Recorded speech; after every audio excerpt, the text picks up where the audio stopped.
Muy bien, seguimos en correlación de fuerzas por la 96.1 Radio Atilra, la radio de las y los trabajadores aquí en General Rodríguez. Y nos vamos a meter ya en la primer entrevista que tenemos de este día de la fecha. En este caso, vamos, como recién fuimos y no podíamos prender la garrafa, estamos teniendo un problemita. Claro. Y ¿Por qué será? Dijimos. Claro, dijimos, hay algo que anda fallando. Vamos a hablar con el compañero Nicolás Malinowski, que ya hemos charlado hace muy poquito, un especialista en todo lo que tiene que ver con el tema energético. Él es ingeniero electricista, magíster en gestión de la energía, especialista del sector nuclear, director del Observatorio de Energía. Nicolás, ¿andás por ahí? Sí, ¿cómo andan? ¿Todo bien? Muchas gracias por esa presentación, no era necesario tanto. No, gracias por atendernos. Sí, alto prontuario. Muchas gracias. Escúchame, Nicolás, te molestamos porque estamos viendo que estamos teniendo un problemita en gas, que aparentemente lo estaría teniendo todo el país. ¿Qué está pasando? Bueno, acá lo que estamos viendo y viviendo, digamos, es claramente una falta de política energética por parte del gobierno nacional con miras a atender el mercado interno argentino, ¿no? O sea, acá sí hay una política energética que está trazando todas las directivas, marcos normativos, resoluciones, decretos, para favorecer a la corporación del sector energético, si se quiere, y deja de lado claramente el autoabastecimiento. Y acá ha habido una falta de previsibilidad por parte del gobierno nacional para prever la demanda de gas, en este caso, para los primeros días de frío del año. Imaginémonos cuando esto escale y haya meses con bajas temperaturas, qué puede llegar a suceder si el gobierno sigue administrando de esta manera la política energética desde la Secretaría de Energía y desde el Ministerio de Economía en general, ¿no? ¿Y qué fue puntualmente lo que sucedió?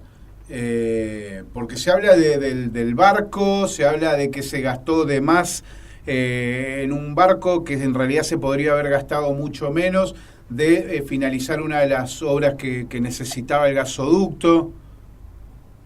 Bueno, básicamente lo que pasó es, primero que, bueno, cuando asume Javier Milei el 10 de diciembre del 2023 a la presidencia, cancelan la obra pública en el país. Más de 2.000 o 3.000 obras públicas a lo largo y ancho del territorio nacional, entre ellas las obras energéticas, claramente. Entonces, y una de esas obras eran las vinculadas a complementar la obra del gasoducto Presidente Néstor Kirchner, que fue inaugurado el año pasado, la etapa 1 de la obra, que es la conexión entre Pratayén y Saliqueló. Es un gasoducto que hoy está transmitiendo, o transportando, mejor dicho, 11 millones de metros cúbicos día, y si hubiese tenido las plantas compresoras asociadas a ese tramo, estaríamos transportando 22 millones de metros cúbicos día. Y esto claramente, las obras de las plantas compresoras eran 40 millones de dólares, ya el barco que se compró fue alrededor de 20 millones de dólares, y este jueguito, digamos, del secretario de Energía, Toto Caputo, y Javier Milei, nos va a costar alrededor de 450 millones de dólares por no tener justamente todas las obras asociadas al gasoducto Presidente Néstor Kirchner y el reversal del norte. Esas obras iban a permitir sustituir importación de combustible, ya sea por barco, de GNL u otro tipo de combustible, hoy por ejemplo, para la generación de energía eléctrica, que también se utiliza en las épocas de invierno cuando el gas escasea, ¿no?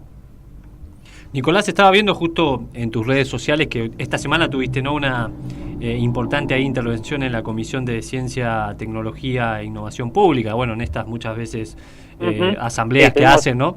Me cuesta decir todavía que la preside Lila Lemoine a esta comisión. Y tuviste ahí un pequeño ida y vuelta muy interesante donde precisamente, ¿no?, le preguntabas a ver que el gobierno diga qué modelo quiere, ¿no? Si realmente uno de desarrollo industrial o uno de extractivista con una total fuga de nuestros recursos. Y ahí hay una cosa que dice ella, de una excusa de 2 plantas por las cuales que fallaron, por las cuales no se puede ya abastecer de gas. Y vos bien recontabas también que este famoso buque también se compra sin licitación, además, ¿no? Bueno, justamente sí, la falta de gas fue multicausal. Yo recién lo que mencionaba, digamos, era la falta de obra pública por abandono de parte del gobierno nacional.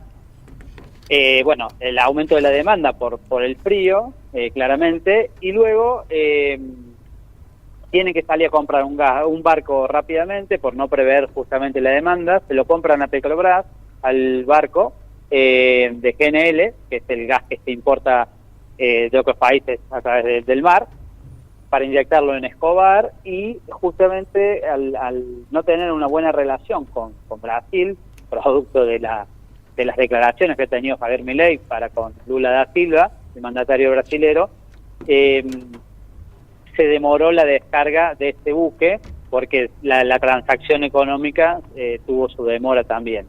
En ese sentido, el ingreso de este barco al sistema gasífero nacional tuvo demoras, y a su vez esto que fue el día miércoles si no me equivoco, también hubo una salida por mantenimiento de 2 plantas compresoras de TGN, si no me equivoco, que es la transportadora de gas del norte, y eso es lo que Lemoine me dice a mí en la Cámara de Diputados, y a su vez igualmente eso se podía haber evitado, porque vos podés hacer una administración de la demanda temporal por una cuestión de un mantenimiento, pero acá lo que hubo fue un corte total para las estaciones de GNC, principalmente en Córdoba y Santa Fe. Luego eso se extendió a todo el país, y producto, digamos, de una mala praxis en la política y en la gestión de la Secretaría de Energía, ¿no? Y después, lo que ella dice también en la Cámara, ahí nosotros estábamos debatiendo sobre la problemática en el sector de la ciencia y la tecnología, por la falta de presupuesto también en ese sector, por los recortes que está haciendo el gobierno nacional, y yo cuando le pregunto si justamente el modelo de Javier Milei va a ser un modelo extractivista o un modelo productivo con la ciencia y la tecnología como columna vertebral, y ella, después de que todo el mundo denunció que no hay plata, digamos, en ningún laboratorio, en ninguna universidad, en ningún instituto, en ninguna empresa de carácter estratégico que desarrollen tecnología, ella dijo, al presidente sí le interesa, punto. Esa fue la respuesta que nos dio. Así que bueno, es lamentable, digamos, tener este tipo de diputados en el país. Y bueno, si tenemos a Javier Milei como presidente, ya la vara es muy baja, digamos, en lo que es la preparación, ¿no?, de estos funcionarios públicos. Y ya que supuestamente le interesa, ¿no?, como dice ahí Lemoine, ¿se sabe qué es lo que va a pasar con estas obras, por ejemplo, paradas del gasoducto? Porque ahora, evidentemente, digamos, ahí tenés las consecuencias ahora de no haber podido terminar esas fases que producirían, por ejemplo, el abastecimiento del mercado interno, ¿no? Digamos, ¿se sabe algo con respecto a esas obras? ¿Qué es lo que va a suceder? Sí, justamente se reactivó la licitación de la obra, sobre todo para el reversal del norte. No sé si ya salió la licitación por parte de ENARSA para las plantas compresoras, pero son obras que van a estar culminadas pasado el invierno, o sea que este invierno sí o sí lo vamos a tener que afrontar con esta falta de las obras complementarias en el gasoducto presidente Néstor Kirchner.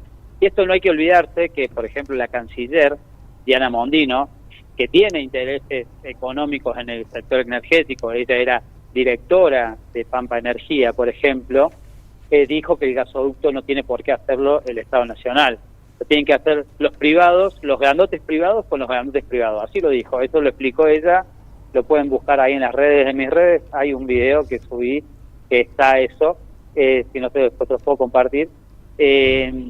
Pero la verdad que las declaraciones de la canciller y el ex ministro también, Guillermo Ferraro, que era el ministro de Infraestructura, cuando estaba en funciones, que fue el primero que salió del gobierno eyectado, también dijo, digamos, o sea, que la infraestructura del gasoducto presidente Néstor Kirchner no era una obra que beneficiara a los argentinos.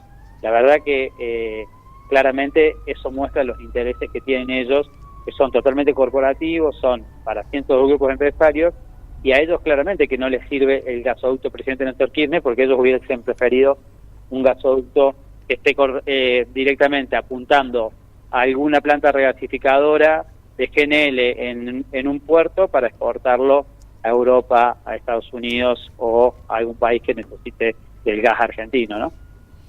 Nicolás, y esto que está pasando con el tema energético, ¿qué tipo de consecuencias puede traer también en lo que tiene que ver con el aparato productivo? Hace un ratito estábamos hablando de una de las noticias, tras que ya tiene una situación compleja, por ejemplo, a Sindar, en el tema de que no venden, no tienen para vender, precisamente por el parate de la obra pública.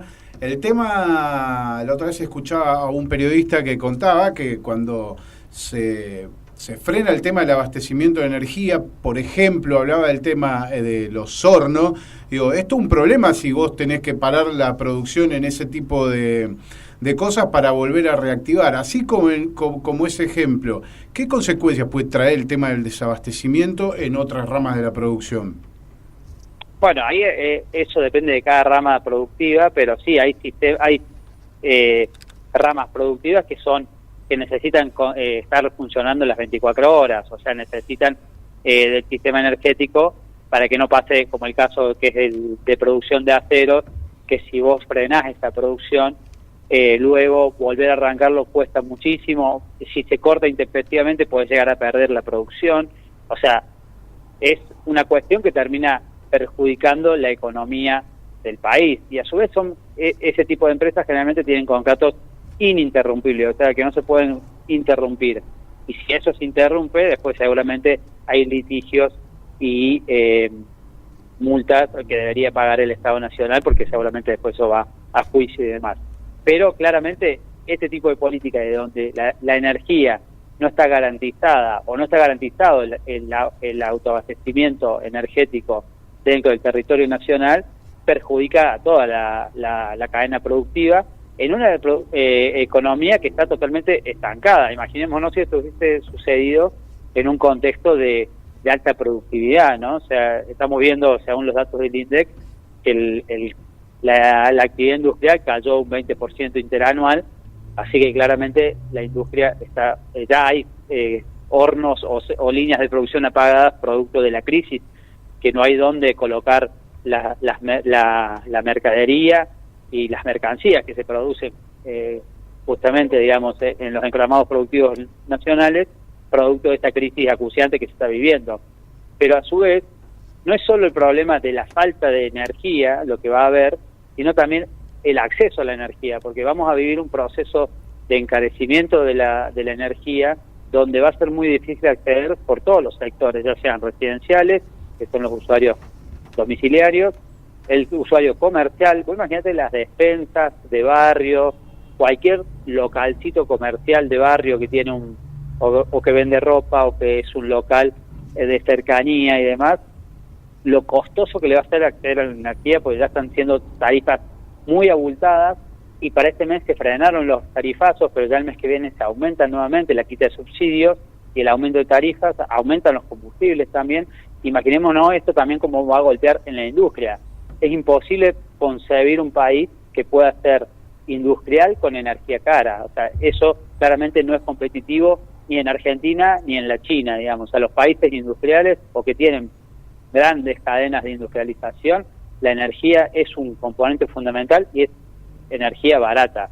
Alemania tiene energía barata y se le complicó con el conflicto de Rusia-Ucrania, por ejemplo, que se le encarecieron los costos energéticos y se encarecieron el costo de la productividad en este país. Entonces, hablar de que la energía tiene que ser cara y va a ser inaccesible, digamos, claramente acá detrás de esto hay una disputa del interés de quién se queda con el recurso energético nacional y quién se lo apropia y quién se queda con esa renta, ¿no? O sea, esa es la discusión que hay de fondo con esto. Y el día lunes, no solo que encima no había gas, el sistema energético estuvo complicadísimo, salió un decreto que es el 465, que propone la quita de subsidio de acá a noviembre para los segmentos N1, para los segmentos, N2 y N3, que son los de bajos ingresos y ingresos medios, y quieren ir a un sistema de canastas energéticas que vaya a saber uno cómo lo van a configurar y eliminar todo tipo de subsidios. Entonces, va a ser totalmente inaccesible la energía en un país donde tiene claramente los recursos energéticos de toda índole y somos un país productor de energía y más con vaca muerta con la capacidad productiva que tienen ese yacimiento. Y una cosa más, no solo que la falta de gas entorpeció, digamos, el funcionamiento de la economía en general y en particular, por ejemplo, los taxistas no podían transportar pasajeros, y después se quejan o dicen que no hay que hacer paro y demás, y el paro lo hizo la Secretaría de Energía en forma directa, ¿no?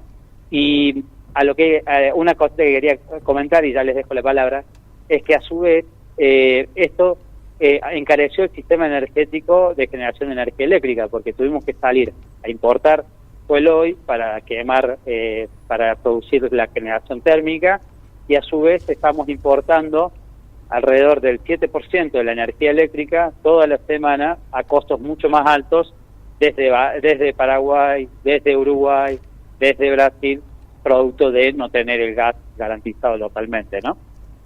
Nicolás, se nos está yendo el tiempo, la verdad que aparte completísimo. Claro. Digo, el panorama es oscuro por donde se lo mire.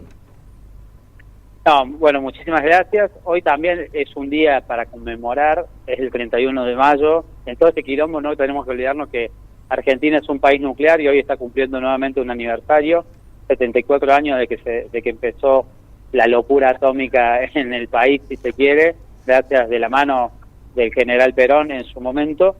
Y bueno, nosotros vamos a estar haciendo un programa especial hoy en Cable a Tierra, así que los invitamos a seguirnos y a sumarse a la comunidad de Cable a Tierra a las 5 de la tarde hoy para comentar sobre todo esto. Y después otro día podemos hacer una entrevista particular del sector nuclear si quieren. Pero encantado, ya la otra vez te dijimos que seguramente te íbamos a estar molestando y te molestamos de vuelta y seguramente te vamos a volver a molestar para charlar también del tema nuclear. ¿Querés repetir el tema del programa que va a salir? ¿En qué canal es? ¿Por dónde lo puede ver? Sí, ¿Y a qué hora? A las 5 de la tarde por La Neurona Rebelde, que es en YouTube, y si no después lo buscan en diferido, y vamos a estar hablando un especial sobre el Día de la Energía Atómica en el país y la importancia que tiene esta industria para el desarrollo nacional, científico y tecnológico. Muchísimas gracias, Nicolás. No, gracias a ustedes, un abrazo grande, saludo a Loli, al Ever y todos los compañeros de Atilra y a toda la comunidad de General Rodríguez, y bueno, ya en breve tenemos que organizar ahí un asadito para allá y salimos en vivo allá. Olvídate. Mejor claro. Todavía, acabas de una idea muchísimo mejor Claro. que la que digo. Que se filtre el humo por los micrófonos directamente. Totalmente. Gracias, Nicolás, un abrazo grande. Abrazo grande. No, gracias a ustedes, un abrazo grande, cuídense. Igualmente. Muy bien, aquí pasó Nicolás Malinowski, ingeniero electricista, magíster en gestión de energía, especialista del sector nuclear, y la estuvo paseando a la Lemoyne un rato ahí en la Comisión de Energía.